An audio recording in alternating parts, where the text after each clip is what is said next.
रूप में माता के उदर में जब प्रवेश करता है तो एक रात्रि में मां का और पिता का, दोनों का वो जो वीर मिलता है, उस रज और वीर के मिलने से एक कलल सा बनता है।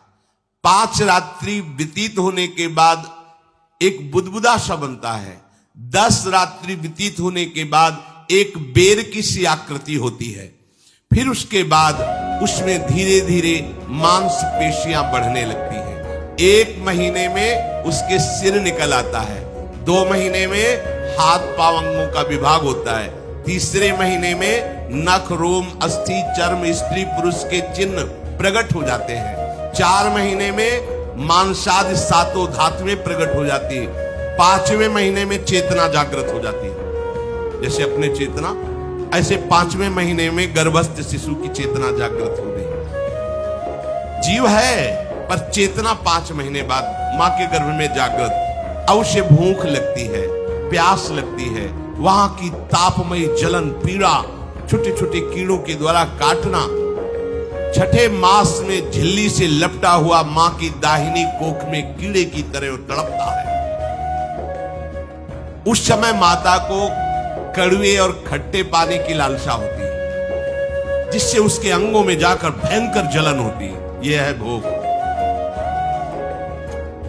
वो कृमि कीड़े की तरह तड़पता है। मलमूत्र के गड्ढे में बीच में झिल्ली में बंधा हुआ वो जीवात्मा सुकुमार तो होता है, वहां के कीड़े उसे नोचते छोटे छोटे, वो तड़पता है। माता प्रसन्न होती कि जब बच्चा हिलता है, बोले है उसकी दुर्गति हो रही, वहां भयंकर कष्ट पा रहा है। ऐसा क्लेश होता है कि क्षण क्षण में बेहोश होता रहता है। माता के खाए हुए कड़वे, तीखे, गरम, नमकीन, रूखे, खट्टे, यही पदार्थ पाने की इच्छा होती है माता, क्योंकि उसको भोग भोगना है। उसके कोमल शरीर में भयानक पीड़ा होती है जब माता ऐसे पदार्थ खाती है।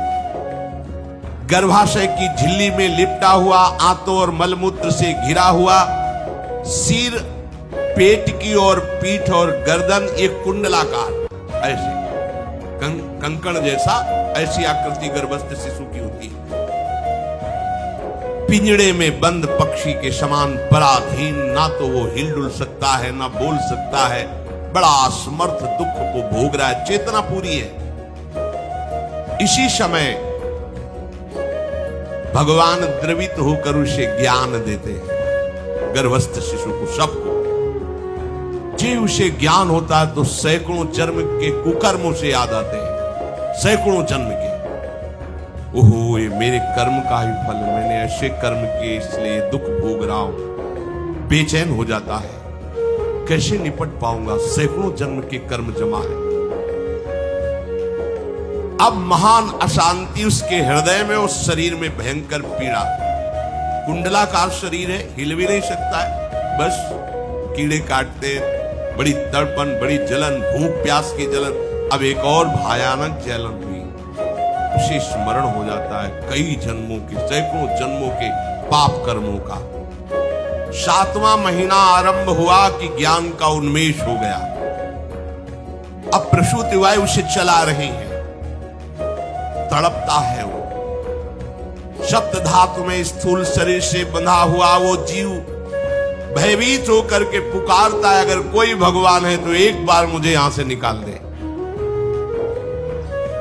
वो विनय करता है भगवान से,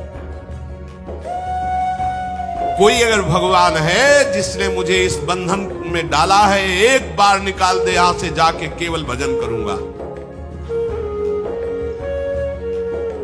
जीव कहता, जंतुरुवाच तस्योपशन्नमवितुम जगदिच्छयात् नाना तनोर्भुवि चलच्चरणारविंदम सोहम ब्रजामि शरणम रकुतो भयम में एने दृशी गतिरदर्श सतोनुरूपा। हे प्रभु, मैं बड़ा अधम हूं। ये ज्ञान भगवान की तरफ से गर्भस्थ शिशु को होता है।